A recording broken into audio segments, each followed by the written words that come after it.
महाभारत का ये युद्ध कौरवों और पांडवों के बीच हुआ था। कौरवों की सेना इस युद्ध को हार रही थी। दुर्योधन के मन में विचार आया कि पितामह की वजह से हम ये युद्ध हार रहे हैं। वो बहुत क्रोध में आता है और पितामह के शिविर में जाके उनसे कहता है, आप ये युद्ध अपनी पूरी शक्ति से नहीं लड़ रहे हैं, तभी आज हमें एक के बाद एक पराजय का सामना करना पड़ रहा है। पितामह को ये सुनकर बहुत क्रोध आता है, क्योंकि उन्होंने कभी भी ऐसा नहीं किया। वो युद्ध अपनी पूरी शक्ति से ही लड़ रहे थे। तो ये जानकर उन्हें दुख भी हुआ और उन्हें क्रोध भी आया। उन्होंने उसी समय सोने के 5 बाण निकाले और उन पर कुछ मंत्र पढ़ने शुरू किए। कुछ क्षण के बाद पितामह ने दुर्योधन से कहा, दुर्योधन, ये वो बाण हैं जिनसे कल मैं 5 भाइयों का वध करूंगा और ये बाणों का निशाना अचूक है।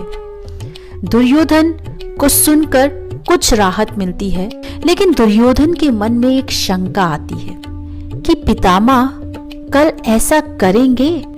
वो इस शंका के चलते पितामह से कहता है कि पितामह, आप ये 5 बाण सिर्फ आज के लिए मुझे दे दीजिए।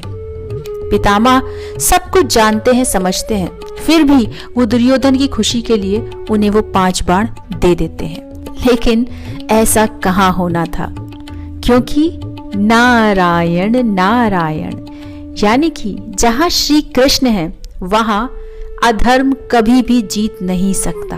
उन्होंने उसी समय अर्जुन से कहा, तुम अभी दुर्योधन के शिविर में जाकर उससे वो 5 सोने के बाण जो उसे पितामह ने दिए हैं उन्हें लेकर आओ।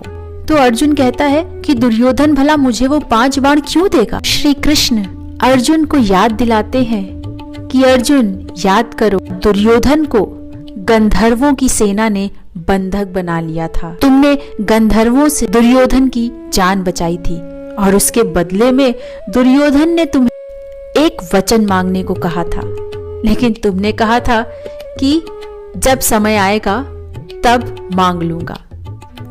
तो अर्जुन, अब वो समय आ चुका है। तुम इसी वक्त दुर्योधन के शिविर में जाओ और उससे अपना वो वचन मांगो, और वचन में तुम्हें वो 5 सोने के बाण लेकर आने हैं। अर्जुन दुर्योधन के शिविर में जाता है और उसे उसका वचन याद दिलाता है। दुर्योधन क्षत्रिय होने का धर्म निभाता है और वो 5 सोने के बाण अर्जुन को दे दिए, और इस तरह से एक बार फिर 5 पांडवों की जान बच गई। अगर आपको महाभारत का ये रोचक तथ्य पसंद आया हो तो प्लीज़ वीडियो को लाइक, शेयर, सब्सक्राइब ज़रूर कीजिएगा। Thank you for listening. Listen कहानियाँ।